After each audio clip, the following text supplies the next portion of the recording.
You know that feeling? Yeah. You finish a perfectly good meal, but then maybe an hour or two later, bam, you just hit a wall, totally drained. Mm-hmm.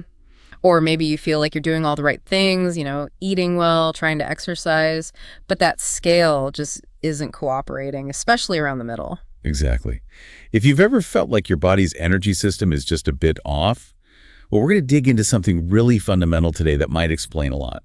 We're doing a deep dive into insulin resistance. It's a really crucial piece for understanding your overall health, often working kind of silently in the background. Think of it like unlocking how your body actually uses fuel. Precisely. And we're drawing insights from Reversing Insulin Resistance, a practical guide. Our mission here is to pull out the absolute must-know info, what it is, the warning signs, and, importantly, the practical steps you can actually take. We want you to leave feeling like you understand this and have some real control. Right. So let's jump in. What exactly is insulin resistance? Why should we care? Okay, so the guide uses a great analogy. Think of insulin like a key. Your body cells, they're like locked doors. And glucose, your main energy source from food, needs that key to get inside. Yeah. Insulin's job is basically to unlock those cell doors for glucose. But with insulin resistance, Well, it's like those locks get sticky, rusty maybe. the cells just don't respond properly when insulin, the key, tries to open them. They become resistant to the signal. So because the glucose can't get in easily, your pancreas thinks, okay, need more keys, and starts pumping out more insulin. Exactly. It goes into overdrive trying to force those sticky locks open. And for a while it might manage okay. But that can't last forever, right? No. Eventually, that constant high demand can really tire out the pancreas, and then you end up with this double whammy, high glucose and high insulin floating around in your blood.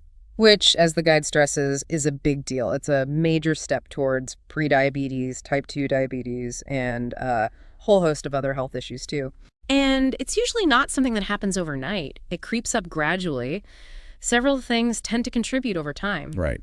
Our guide points fingers gently at a few key areas. First up, eating habits. Regularly eating foods that make your blood sugar shoot up. That's a big factor. Absolutely. Then there's physical activity, or, well, the lack of it. How does that work? Well, your muscles are major users of glucose. When they aren't active regularly, they become less sensitive to insulin signal. It's like they're saying, nope, don't need that energy right now. Makes sense. And then there's body fat, especially that deep belly fat, visceral fat, they call it. That stuff isn't just sitting there. It actually releases inflammatory compounds that directly mess with insulin signaling. It's metabolically active, just not in a good way. Wow. Okay. So the fat itself is contributing to the problem. Yep. And finally, the guide also brings in chronic stress and not getting enough good quality sleep. It's amazing how those things connect. Stress and sleep affecting metabolism. Definitely. Hormones are all interconnected. Poor sleep or constant stress throws things like cortisol out of whack, and that directly impacts blood sugar and makes cells less responsive to insulin. Okay, so we've got the sticky lock idea, we know how it develops, but how would you know if this is happening? Are there early signs? Because you said it can be silent. That's the tricky part. The early stages often fly under the radar, but yes, there are some subtle clues your body might be sending. Let's get into those. The guide mentions feeling hungry again pretty soon after eating. Why is that? It goes back to the sticky locks. Even if there's plenty of glucose in your blood, if it's not getting into the cells properly for energy, your brain doesn't get the all fueled up signal, so it keeps sending out hunger cues. So your cells are starving even when there's food around. Kind of, yeah. And that often comes with cravings, right? Yeah. Especially for sugary or starchy things. Yes, the quick fixes. Exactly. Your body's looking for that fast energy hit because it's not efficiently using the fuel it already has. Okay, what else? Feeling tired after meals. That seems backwards. It does, but it makes sense. If your body's struggling to get that glucose into the cells, you don't get that energy boost you expect from food. Instead, your system is working hard trying to manage the glucose that's stuck in the bloodstream. It's inefficient. And the weight loss resistance. Especially belly fat. That's a classic one people talk about. It really is. And like we said, that visceral fat actively fuels the fire of insulin resistance. It becomes this difficult cycle. The guide also mentions increased thirst and urination, but says that's maybe less common early on. Right. That usually signals that blood sugar levels are consistently getting pretty high.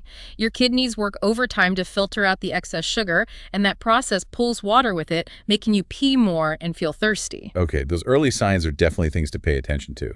What about when it progresses? What are the more sort of obvious signs? Yeah, if it goes unchecked, the signs can become much more noticeable. One visual clue is a darkening of the skin, usually in folds like the neck or armpits. It's called acanthosis nigricans. Oh, right. The guide describes it as looking kind of thick and velvety sometimes. Exactly. That's caused by high insulin levels stimulating skin cell growth in those areas. Skin tags, too. Those little growths. They're very commonly associated with insulin resistance, though the exact link isn't perfectly clear. It's another flag. And then we get into more serious territory, like high blood pressure. Yes, hypertension. High insulin levels can affect blood vessel function and fluid balance, contributing to higher pressure. And messed up cholesterol levels, triglycerides. That's called dyslipidemia. Insulin resistance messes with how your liver handles fats, often leading to high triglycerides, low HDL, the good cholesterol, and sometimes higher LDL, the bad kind. For women, the guide specifically calls out PCOS, polycystic ovary syndrome. Hugely linked. Insulin resistance is a major driver for many women with PCOS, disrupting hormones and causing symptoms like irregular periods, acne, and unwanted hair growth. And that stubborn belly fat we mentioned seems to hang on, even if weight is lost elsewhere. Yeah, because the underlying metabolic issue, the resistance, makes it harder for the body to tap into those fat stores efficiently, especially around the abdomen. Then there are things like blurred vision or tingling in hands and feet. Those sound more serious. They are. Blurred vision can happen when high blood sugar affects the eye's lens. And the numbness or tingling neuropathy, that's nerve damage from prolonged high blood sugar. That's quite a list. The guide really hammers home the point about seeing a doctor if you have these advanced signs, or even if the early ones just stick around. Absolutely critical. You need proper testing to know for sure, and then you can make a plan. Early detection is key to preventing things from getting worse. Okay, so we know what it is, the signs. Yeah. Now for the good part. What can we actually do? Is it really reversible? Here's the encouraging news from the guide. Yes, in many cases, insulin resistance is reversible, or at least significantly improvable, with consistent lifestyle changes. That's fantastic. Where do we start? What gives the biggest impact? Top of the list, according to the guide, is a major dietary overhaul. What you eat directly impacts your blood sugar and insulin more than anything else. We'll get into the specifics of that soon. Okay, diet is king. What's next? Regular physical activity, huge impact. How does exercise help specifically? Well, your muscles gobble up glucose for energy. Exercise makes them more sensitive to insulin, so they can pull glucose out of the blood much more effectively, even with less insulin around. Plus, you're literally burning off excess glucose. Makes sense. What kind of exercise is best? The guide recommends a mix. Aim for about 150 minutes a week of moderate aerobic stuff, like brisk walking, cycling, swimming, and really importantly, add in strength training at least twice a week.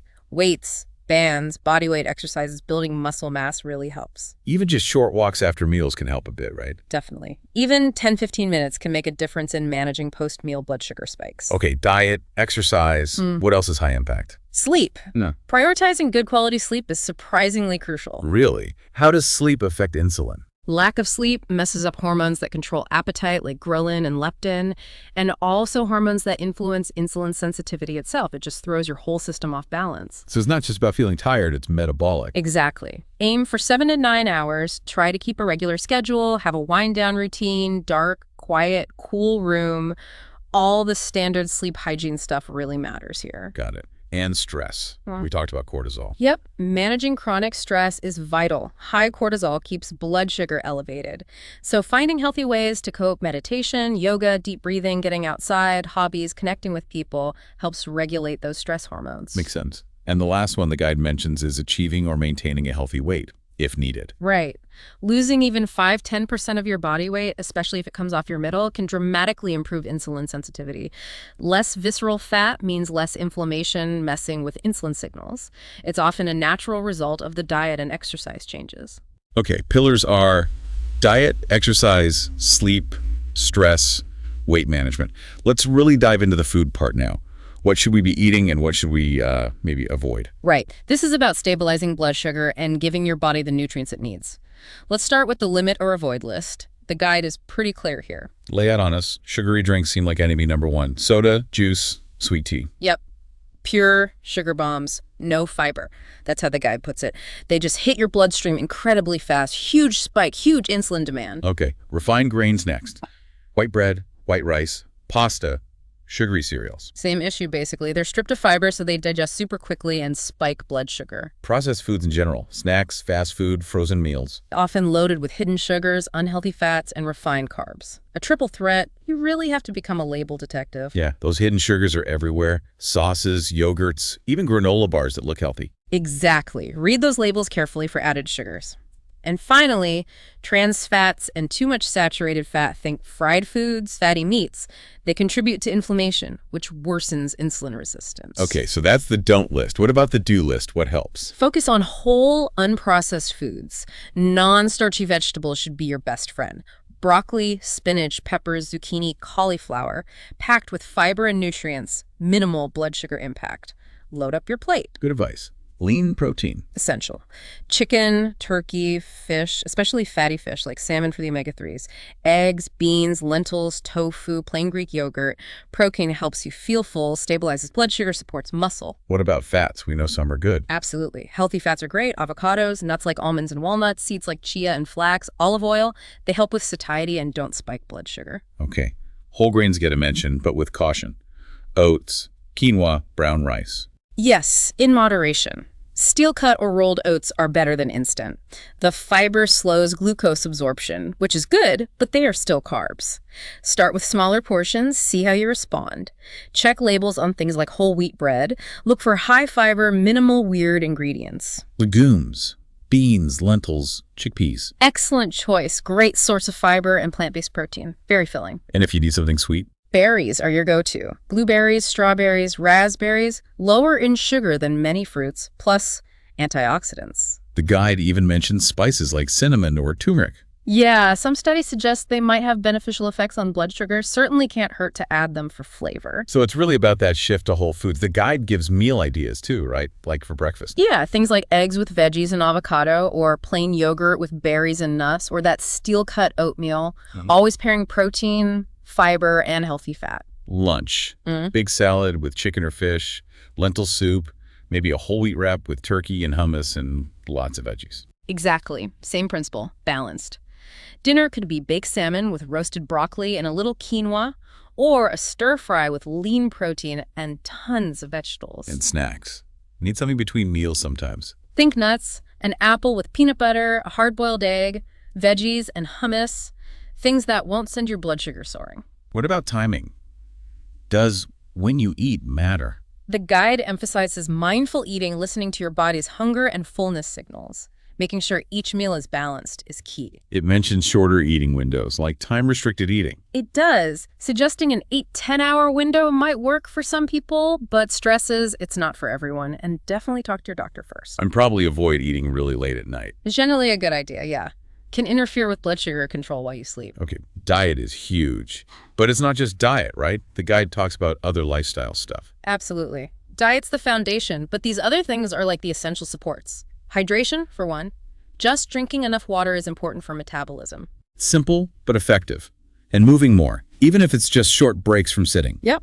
Get up every hour, walk around for 5-10 minutes if you have a desk job. Makes a difference. We mentioned stress management and sleep hygiene, reinforcing those consistent practices. Crucial. And limiting alcohol is usually advised. It impacts your liver and blood sugar. Moderation if you do drink. And smoking, big no-no. Definitely. Smoking significantly increases the risk. Quitting is a major plus for insulin sensitivity and overall health. Building a support system seems important too. People to cheer you on. Yeah, accountability and encouragement help sustain changes. And regular checkups with your doctor to monitor progress and adjust as needed. The guide wraps up with some important reminders too, like, this is individual, right? Totally. Everyone's different. Listen to your body, see what works for you. And always, always talk to your doctor before making big changes, especially if you have other health issues or are on meds. Can't stress that enough. Safety first. And finally, patience. This is a journey, not an overnight fix. Focus on sustainable habits, celebrate the small wins. Medication might also be part of the picture for some, alongside lifestyle. It's a really holistic view. And it really underscores how much power we have to influence this aspect of our health. So the big takeaway from this deep dive, pulling from reversing insulin resistance, is pretty clear.